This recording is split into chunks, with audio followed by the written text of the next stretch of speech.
Okay, I'm gonna be starting here soon. Just trying to give anybody time to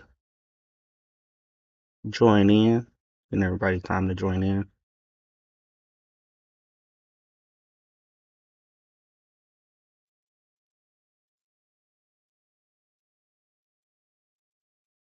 I hate trying to adjust this on camera because when I go up, I go down. When I go left, I go right, and can never adjust it right.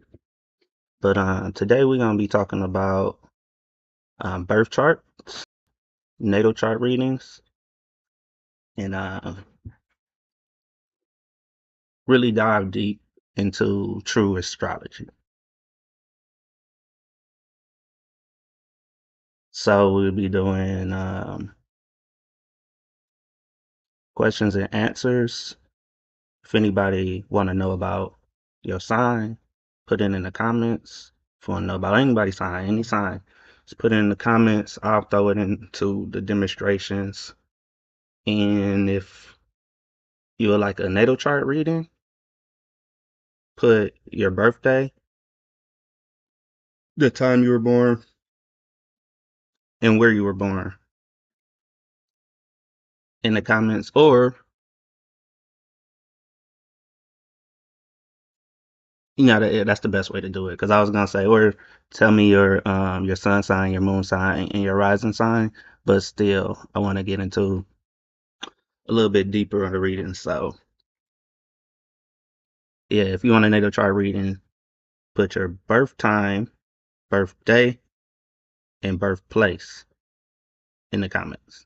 So city, state, um, time,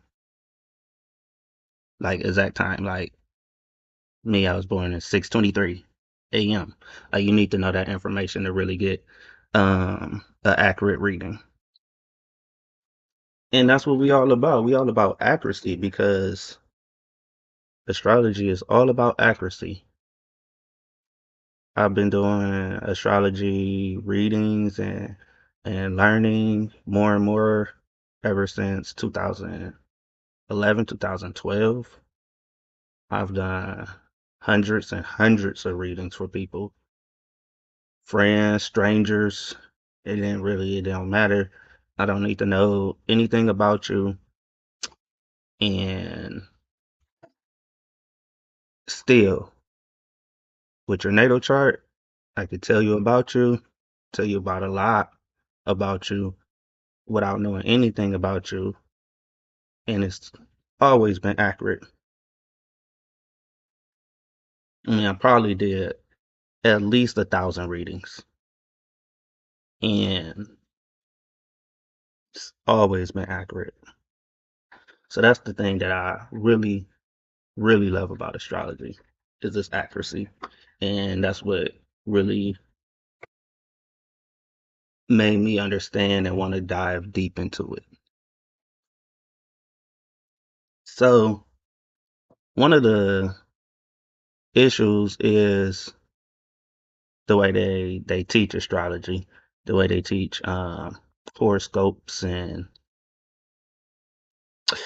little just like basic, not just it's not even surface level material. Did you know that you're more than one sign?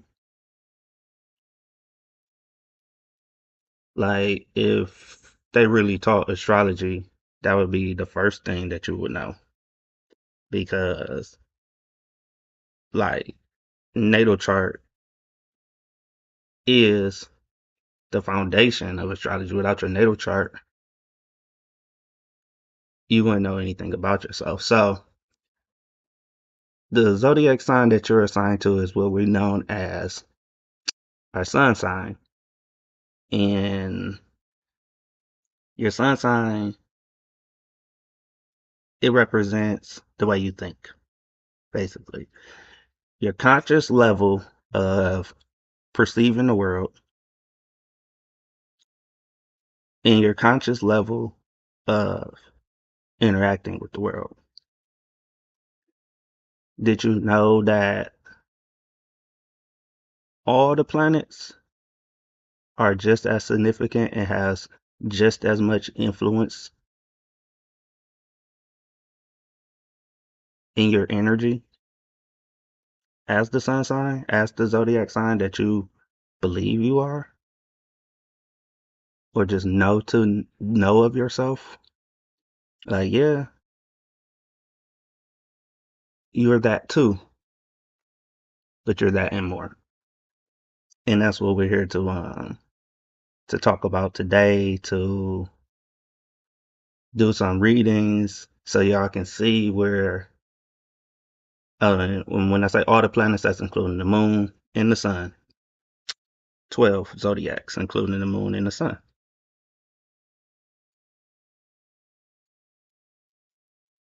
So when we get into where all the planets were positioned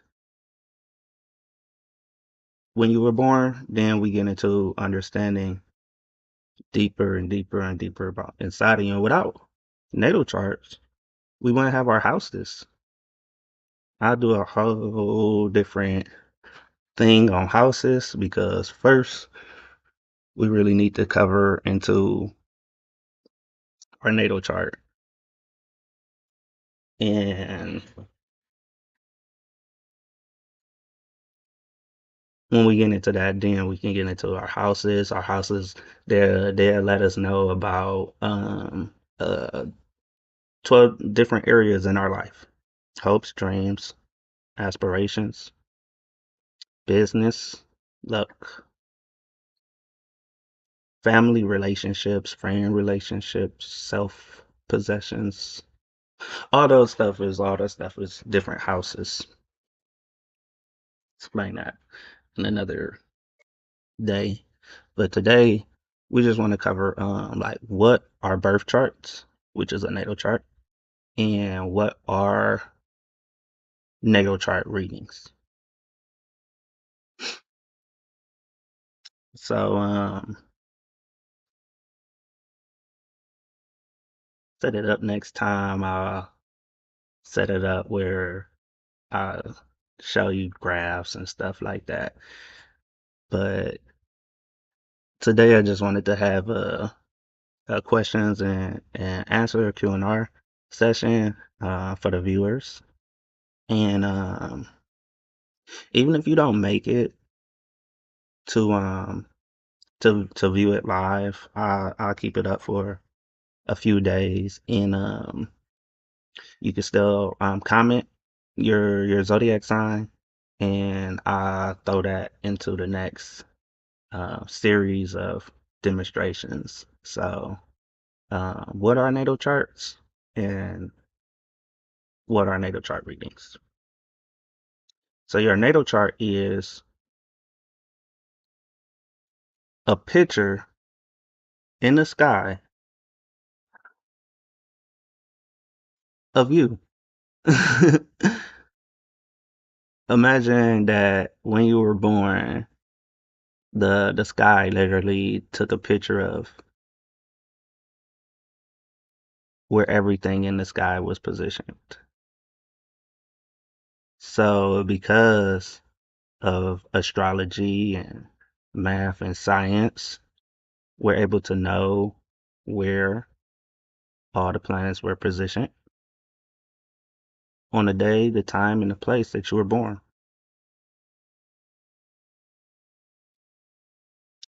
And with that, it is saying that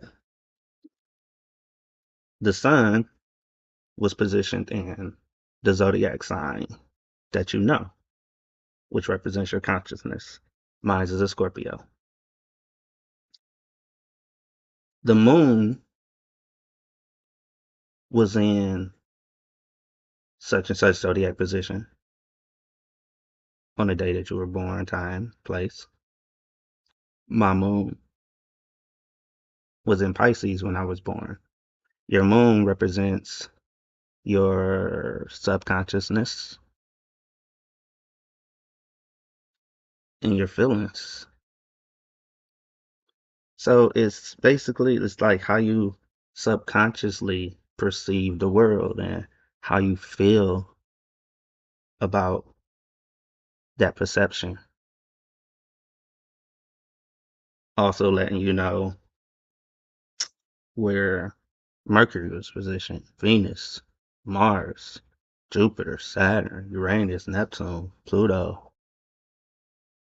Um, all of these planets could be and were in different positions, and each planet represents a different energy.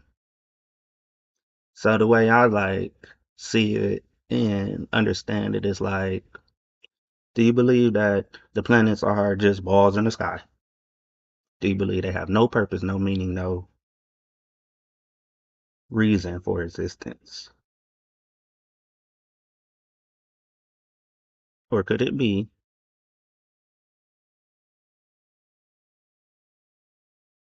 that they have a consciousness, an energy that's involved in creation? Whatever it is, here's the thing. Astrology has been with us since the beginning of known history. Throughout all tellings of history, we hear stories of the astrologers and the significance they had inside of their government and the faith that people had in them and the accuracy that they were able to tell. So kings would ask astrologers if it was a good time for war or anything, and if they was wrong, that's a life or death question.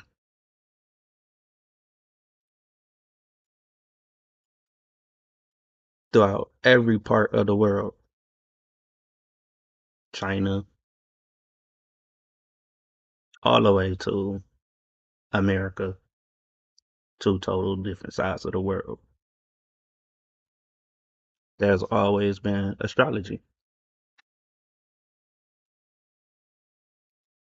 Longer than anything that we have in our history, it's always been something that we understood and documented,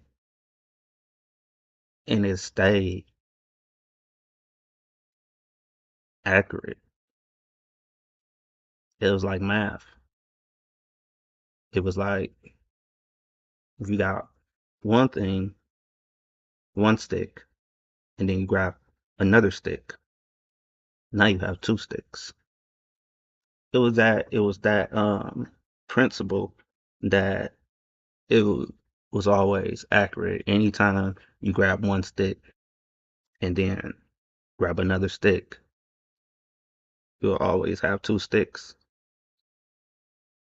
If it's 2,000 years, 5,000 years, in 100 years, 1 plus 1 was still equal to. In 1,000 years, 1 plus 1 was still equal to. And for as long as math's been recorded in history, 1 plus 1 has always equaled 2. Same principle, same concepts. And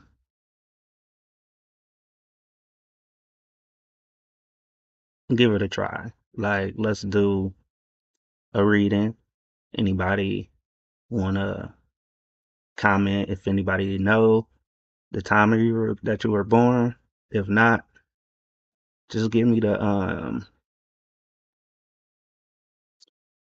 just give me your birthday in the comments, or just let or yeah, or look up and see what your sun sign is, what your moon sign is, and just put it in the comments. Say, like I would say, Scorpio sun and Pisces moon, and then the key element is your rising sign. So that's where or also known as your ascendant sign or ascending sign. That's where that's where you get a real understanding of yourself. This sign represents I would say your instincts. This sign represents your like the way you things that you do before you even think about doing it, your reactions. It also is how the world perceives you. So it's kind of hard to just be like catch somebody's sun sign because that's all conscious. You can keep that inside. You can hide that for real, you know. Um, but it's still you can still pick up on that. But the first energy that you pick up on somebody, the energy that they can't hide, is their instincts, and that's always gonna show, and that's your rising sign, and that's the time that you were born. So for me as well, it's a Scorpio, and it's different for others. It's not always what your sun sign is. A lot of the times, it's not. So that means that I could be a Scorpio and my rising sign could be a Capricorn, which means that I would naturally act like a Capricorn. My instincts would be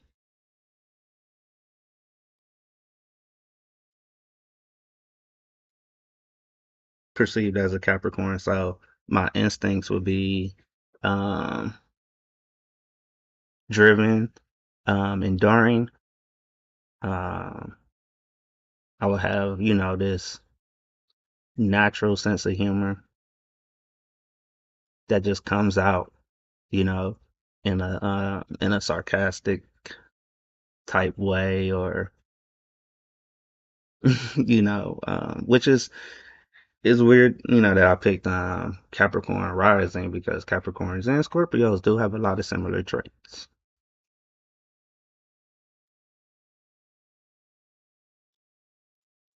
and that would be a that'd be a pretty cool matchup. That'd be a pretty cool matchup. But me, Scorpio, Pisces. Then you get into your planets. You have Mercury, planet of communication and intelligence. You have Mars. Well, you have Mars, which would be more of a planet for physical traits and physical activities.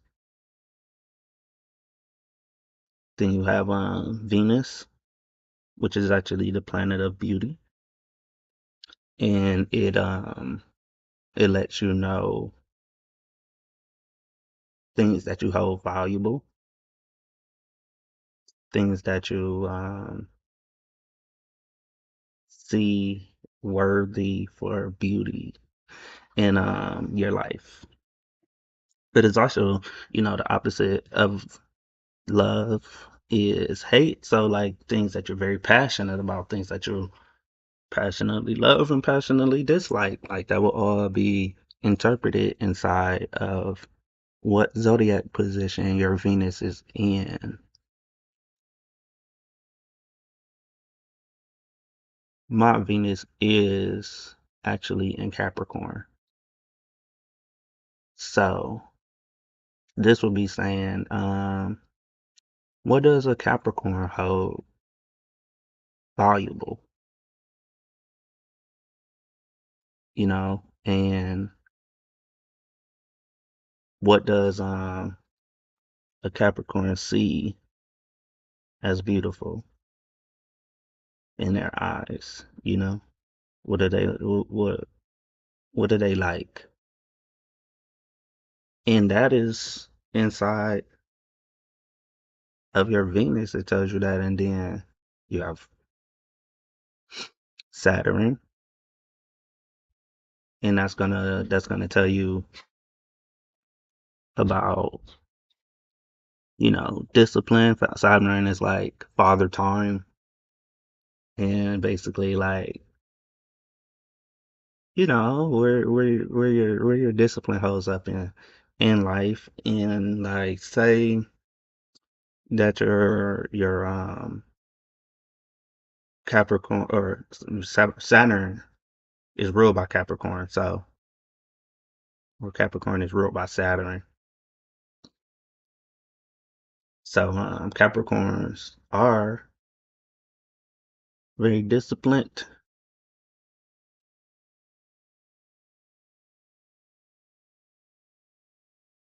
They're good leaders. They value respect. They value honor.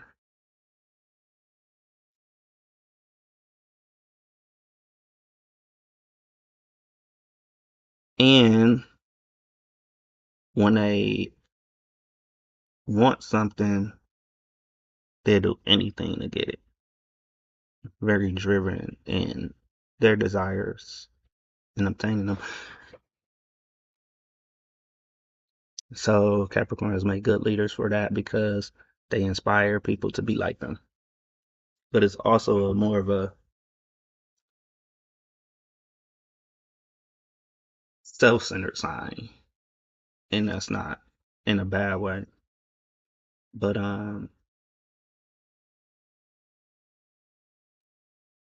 you have Jupiter, planet of business, luck. You have Uranus, that's the planet of change, adaptability. So yeah, it's that deep that every zodiac sign has a different characteristic and operates differently under each energy. And if a Taurus was positioned in your Uranus, that would mean that you don't like change. You don't like adapting. Um, Taurus is known for their stubbornness, and there's nothing wrong about that. It's just they like consistency. They like knowing that it's always going to add up, and with change comes the unknown and inconsistency. Whereas an Aquarius, who is ruled by the planet Uranus,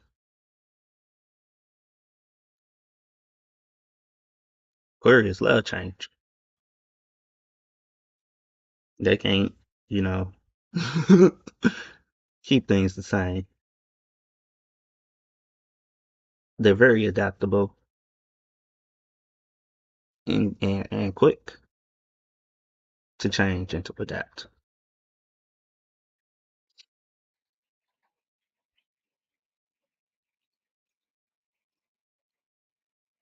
Then you have Neptune. Neptune be the planet of illusions, mysteries.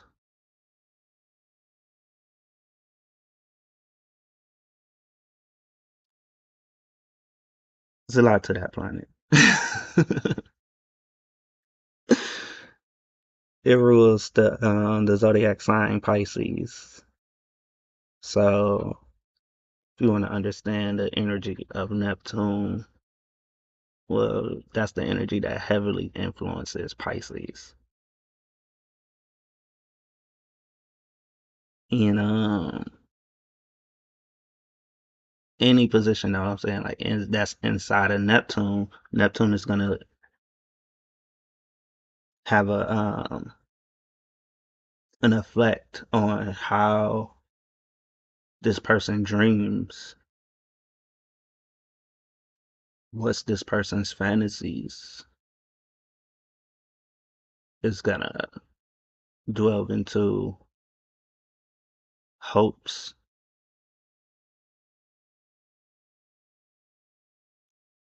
being a Pisces, my Neptune isn't in Pisces, my Neptune is in Capricorn. So Capricorns are very realistic. See now my moon sign is a Pisces. So this is where I can show you something. Pisces, my subconsciousness, my feelings. That tells me a lot about my hopes and dreams. Because it's my subconsciousness, it's my feelings. And because Pisces is ruled by Neptune, they have a very illusional way of thinking. Some can consider it a very delusional way of thinking, and a Capricorn would consider it a very delusional way of thinking. So that being said, my my moon sign in my Neptune is in opposition because my moon sign has very illusional dreams and hopes. I ain't say delusional now. Because I definitely do believe in myself and in my dreams and in my hopes. Capricorn being in Neptune gives me a good, realistic understanding of my dreams and my hopes. So they don't get carried away, and Capricorns are good at planning. So it helps me understand, like, that's, and now that I'm thinking about it, like, I've always been obsessed with understanding dreams, and I've taken symbology, sy- numerology, um a lot of different studies into understanding dreams. And to me, that's saying because of my Neptune is in Capricorn, that gives me a reason to want to understand, make something, why, and justify or make it real, or even have a dream and see it and have that vision. And because I had that vision, my Capricorn wants to make it real, wants to plan that vision out, which is good. Um, but I see where it's coming from now. Like Pisces being in that position wouldn't be very strong for me. Like I would, especially as my my moon sign being Pisces. If my Neptune was also in Pisces, it wouldn't be very strong for me because like my illusions, my dreams would be too far out and too unrealistic and unattainable in my mind that I wouldn't believe in myself because um Pisces is a self-doubting sign, but Capricorn is a confident sign. And that shows you where I get my confidence from. The belief in my dreams, the belief in my hopes, the confidence that comes with it. It's in my Neptune being Capricorn. And it's a lot of signs that can exceed there, but there's also signs that um have an opposition there.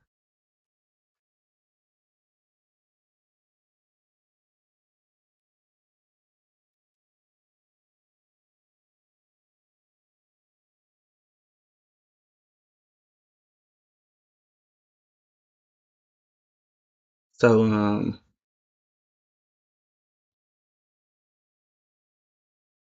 still leaving this open for our Q&R, our Q&A.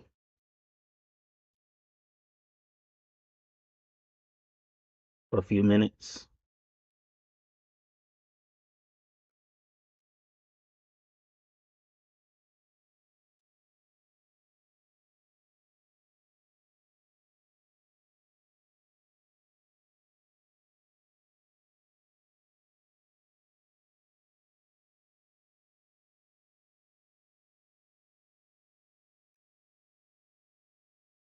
Any questions about your sign? Throw it in the comments. Any you want a natal chart reading?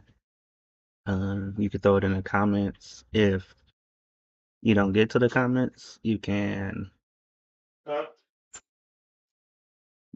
on my bio and I have my email address, and you can email me that you want a natal chart reading, and I'll respond.